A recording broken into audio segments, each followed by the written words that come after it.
Welcome back to Major Antonio's presentation of Running the Blockade, a personal narrative of adventures, risks and escapes during the American Civil War, by Thomas E. Taylor.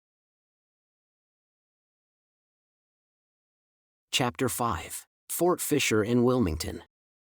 It was now that I made the acquaintance, soon to ripen into a warm friendship, of Colonel William Lamb, the commandant of Fort Fisher, a man of whose courtesy, courage, and capacity all the English who knew him spoke in the highest terms.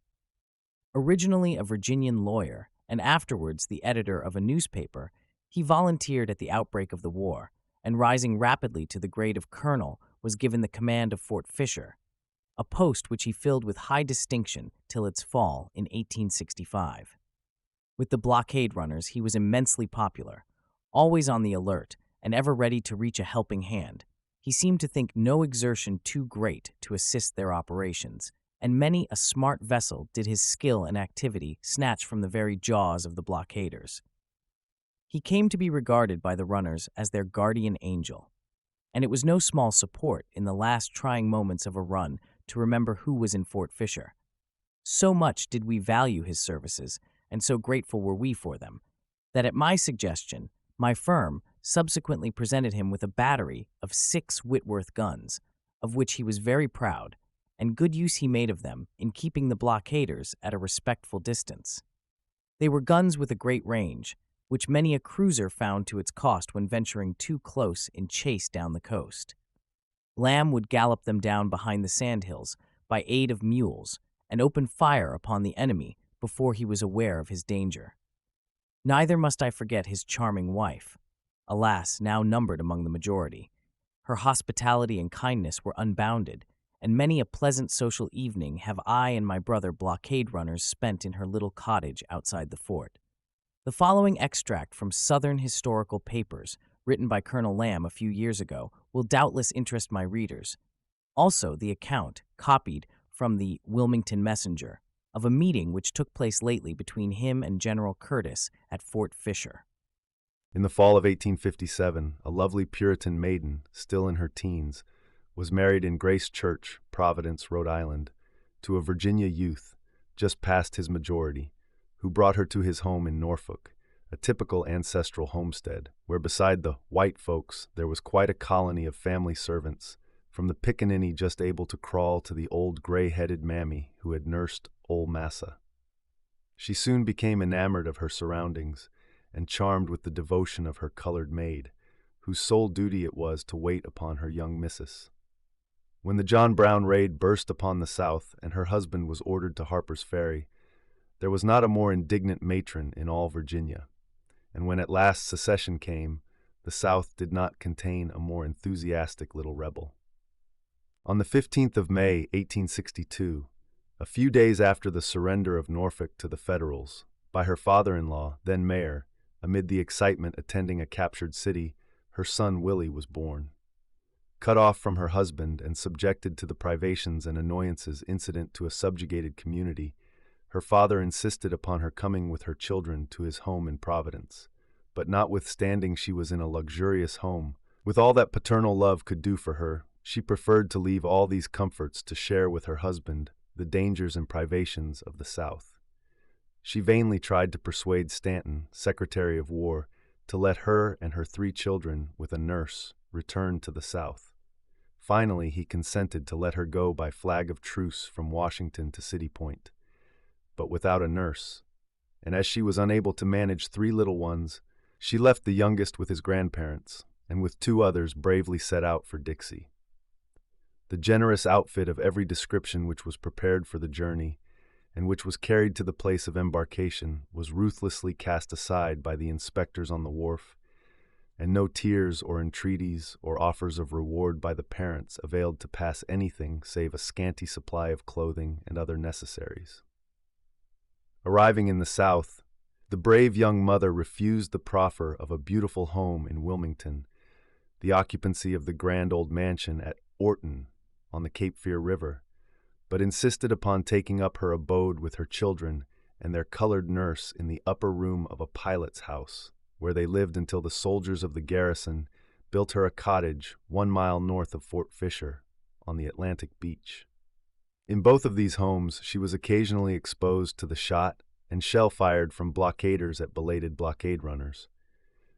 It was a quaint abode, constructed in most primitive style, with 3 rooms around one big chimney, in which North Carolina pine knots supplied heat and light on winter nights. This cottage became historic and was famed for the frugal but tempting meals which its charming hostess would prepare for her distinguished guests. Besides the many illustrious Confederate Army and Navy officers who were delighted to find this bit of sunshiny civilization on the wild sandy beach, ensconced among the sand dunes and straggling pines and blackjack, many celebrated English naval officers enjoyed its hospitality under assumed names. Roberts, afterwards the renowned Hobart Pasha, who commanded the Turkish Navy; Murray, now Admiral Murray Ainsley, long since retired, after having been rapidly promoted for gallantry and meritorious services in the British Navy; the brave but unfortunate Hugh Burgoyne, V.C., who went down in the British ironclad, Captain, in the Bay of Biscay; and the chivalrous Hewitt, who won the Victoria Cross in the Crimea and was knighted for his services as ambassador to King John of Abyssinia, and who, after commanding the Queen's yacht, died lamented as Admiral Hewitt. Besides these, there were many genial and gallant merchant captains, among them Halpin, who afterwards commanded the Great Eastern while laying ocean cables, and famous war correspondents, Honorable Francis C. Lawley, M.P., correspondent of the London Times, and Frank Visitelli of the London Illustrated News, afterwards murdered in the Soudan. Nor must the plucky Tom Taylor be forgotten, supercargo of the Banshee and the Nighthawk, who, by his coolness and daring, escaped with a boat's crew from the hands of the Federals after capture off the fort, and who was endeared to the children as the Santa Claus of the war. At first, the little Confederate was satisfied with pork and potatoes, cornbread and rye coffee, with sorghum sweetening, but after the blockade runners made her acquaintance, the impoverished storeroom was soon filled to overflowing, notwithstanding her heavy requisitions on it for the post-hospital, the sick and wounded soldiers and sailors always being a subject of her tenderest solicitude. And often the hard-worked and poorly fed colored hands blessed the little lady of the cottage for a tempting treat. Full of stirring events were the 2 years passed in the cottage on Confederate Point. The drowning of Mrs. Rose Greenough, the famous Confederate spy, off Fort Fisher, and the finding of her body, which was tenderly cared for, and the rescue from the waves, half dead, of Professor Holcomb and his restoration, were incidents never to be forgotten. Her fox hunting with horse and hounds, the narrow escapes of friendly vessels, the fights over blockade runners driven ashore, the execution of deserters, and the loss of an infant son whose little spirit went out with the tide one sad summer night, all contributed to the reality of this romantic life. When Porter's fleet appeared off Fort Fisher, December 1864, it was stormbound for several days, and the little family with their household goods were sent across the river to Orton before Butler's powder ship blew up. After the Christmas victory over Porter and Butler, the little heroine insisted upon coming back to her cottage, although her husband had procured a home of refuge in Cumberland County. General Whiting protested against her running the risk, for on dark nights her husband could not leave the fort, but she said, if the firing became too hot, she would run behind the sandhills as she had done before, and come she would. The fleet reappeared unexpectedly on the night of the 12th of January, 1865. It was a dark night, and when the lights of the fleet were reported, her husband sent a courier to the cottage to instruct her to pack up quickly and be prepared to leave with children and nurse as soon as he could come to bid them goodbye. The garrison barge, with a trusted crew, was stationed at Craig's Landing, near the cottage. After midnight, when all necessary orders were given for the coming attack, the colonel mounted his horse and rode to the cottage, but all was dark and silent. He found the message had been delivered, but his brave wife had been so undisturbed by the news that she had fallen asleep, and no preparations for a retreat had been made. Precious hours had been lost, and as the fleet would soon be shelling the beach, and her husband have to return to the fort, he hurried them into the boat as soon as dressed, with only what could be gathered up hastily, leaving dresses, toys, and household articles to fall into the hands of the foe. From the Wilmington Messenger. The extraordinary circumstance occurred yesterday of a visit to Fort Fisher by General N. M. Curtis and Colonel William Lamb, who were pitted against each other in deadly strife at that historic spot on the occurrence of both the battles there during the Civil War, the one commencing 24th of December 1864 and the other 13th of January 1865. Colonel Lamb was in Washington a few days ago, and made an engagement with General Curtis to visit the old fort. They consequently met in Norfolk last Thursday morning and came on to Wilmington, arriving here that night. Yesterday morning they took the steamer Wilmington at 9:30 o'clock and, accompanied by T.W. Clausen of the Messenger, the three were landed at the rocks and were sent ashore in one of the Wilmington small boats, the gangway and wharf having been swept away during the gale of 13th October. From the rocks the party walked to Fort Fisher, and together the old heroes went from one end of the fort to the other, identifying Colonel Lamb's headquarters and locating the position of the batteries, the magazines, the salients, the sally port, and other historic spots. General Curtis explained the route of his advance upon the fort at the last battle, when the fort was captured, and pointed out the portion of the parapet which he assaulted and scaled, and where the first flag of the invading army was planted on the ramparts. The batteries at which the first fierce hand-to-hand fights occurred were discussed as the party walked over them, and General Curtis pointed out about the spot inside the works where he fell, desperately and almost fatally wounded by a piece of shell that struck him over the left eye, and carried away a large piece of the frontal bone and destroyed the eye. He was believed to be killed, and when some of his soldiers were ordered to take him to the rear, so that his body could be shipped north, they dragged his body over the rough ground for some distance, so that his clothing was torn and his back was bleeding from cuts made by such rough treatment. Orders had been given for a box in which to ship his body to his home in New York. Colonel Lamb, the hero on the Confederate side, who was in command of the fort at both battles, explained the positions held by the brave defenders of the fort, and also pointed out about the spot where he was shot down, a Minnie ball having broken his hip, and also where General Whiting received his death wound.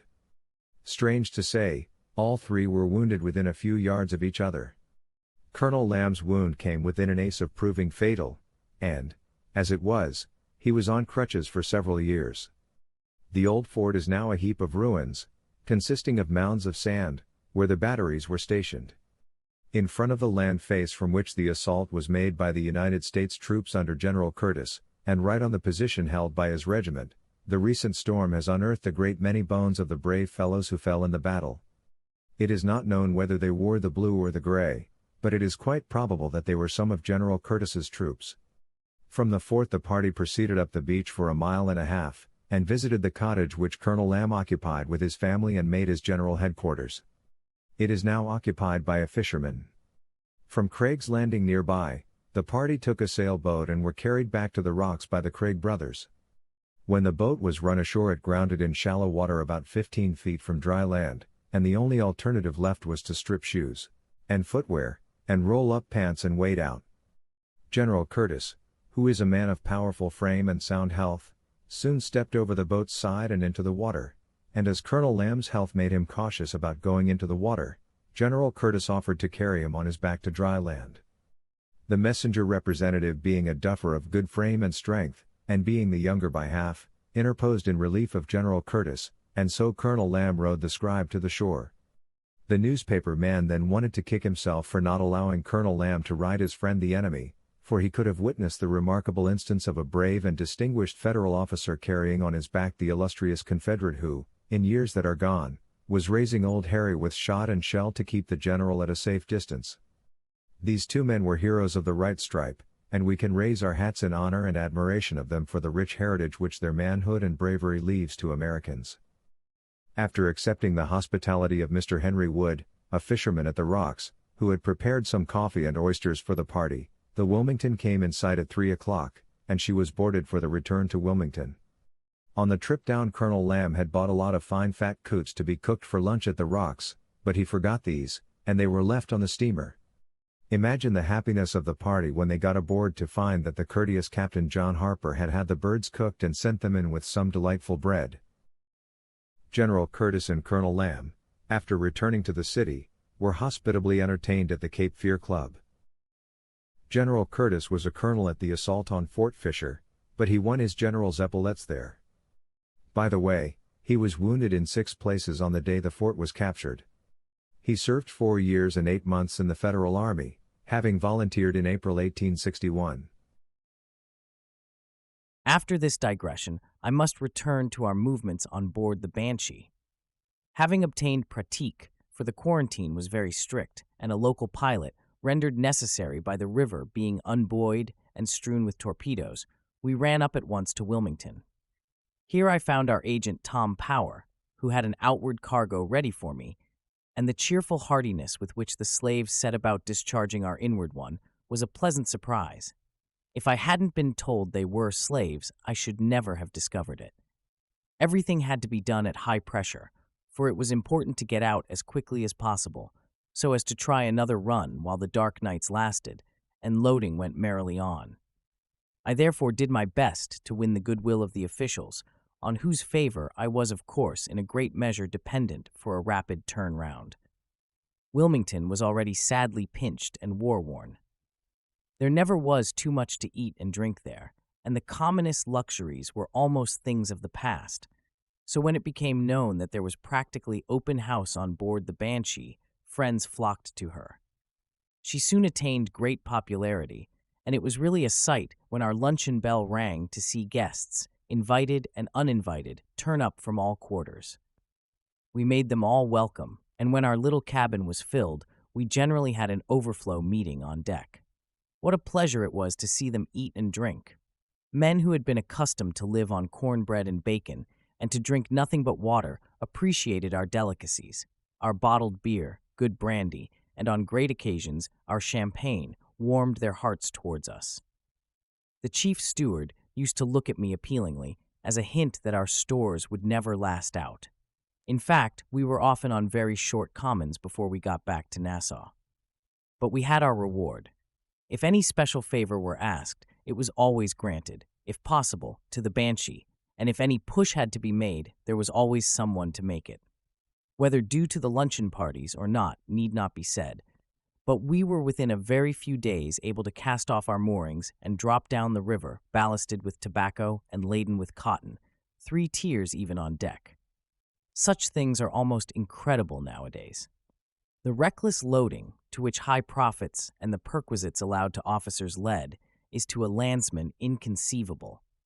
That men should be found willing to put to sea at all in these frail craft piled like hay wagons is extraordinary enough, but that they should do so in the face of a vigilant and active blockading force, and do it successfully, seems rather an invention of romance than a commonplace occurrence of our own time. True, running out was a much easier matter than running in, for the risks inseparable from making a port, so difficult to find as Wilmington, without lights, and with constant change of courses, were absent, and as soon as the bar was crossed, navigation at least gave no anxiety. Steele and I had hit on a plan for getting out that promised almost a certainty of success. Its security lay in its impudence, a cardinal virtue of blockade running, which, as will be seen later on in some of the more critical scenes, approached the sublime. The idea was perhaps obvious enough. As has been said, the flagship during the night remained at anchor, while the other ships moved slowly to and fro upon the inner line, leaving, as was natural enough, a small area round the admiral's ship unpatrolled. This was enough for us. Bringing up the Banshee behind Fort Fisher, where she could lie hidden from the blockaders till nightfall, we rowed ashore to get from Colonel Lamb the last news of the squadron's movements and to ascertain which ship bore the admiral's flag. She proved to be the Minnesota, a large 60-gun frigate. Her bearings were accurately taken, and as soon as night fell, the Banshee stole quietly from her concealment, slipped over the bar, dark as it was, and by the aid of Steele's observations, ran in perfect security close by the flagship and out to sea well clear of the first cordon. In trying to pass the second, however, we were less successful, for we ran right across a gunboat. She saw us and at once opened fire. But slow as the Banshee was, luckily the northern gunboats for the most part were slower still, so we had no difficulty in increasing the distance between us till it was felt we were out of sight again. Our helm was then put hard over, giving us a course at right angles to the one we had been steaming, and after keeping it a few minutes, we stopped. It was a maneuver nearly always successful, provided the helm was not put over too soon, and this time it achieved the usual result. As we lay perfectly still, watching the course of the gunboat by the flashes of her guns and by the rockets she was sending up to attract her consorts, we had the satisfaction of seeing her laboring furiously past us and firing wildly into black space. There still remained the danger at daybreak of the third cordon, and with anxious eyes the horizon was scoured as the darkness began to fail. A daylight chase with the Banshee in her present condition could not be thought of, but fortunately not a sign of a cruiser was to be seen. All that day, and the next, we steamed onward with our hearts in our mouths, turning our stern to every sail or patch of smoke that was seen, till, on the evening of the third day, we steamed into Nassau as proudly as a heavy list to starboard would allow. So ended my first attempt, a triumphant success. Besides the inward freight of 50 pounds a ton on the war material, I had earned by the tobacco ballast alone 7,000 pounds, the freight for which had been paid at the rate of 70 pounds a ton. But this was a flea bite compared to the profit on the 500-odd bales of cotton we had on board, which was at least 50 pounds per bale. No wonder I took kindly to my new calling, and no wonder I at once set to work to get the Banshee reloaded for another run before the moonless nights were over. This concludes today's reading of Running the Blockade by Thomas E. Taylor, presented by Mr. Antonio. Join us also tomorrow for the next chapter. If you want the whole audiobook at once, you can download it for just $1.99 in our web shop at www.payhip.com/Antonio. Thank you for listening, and so long.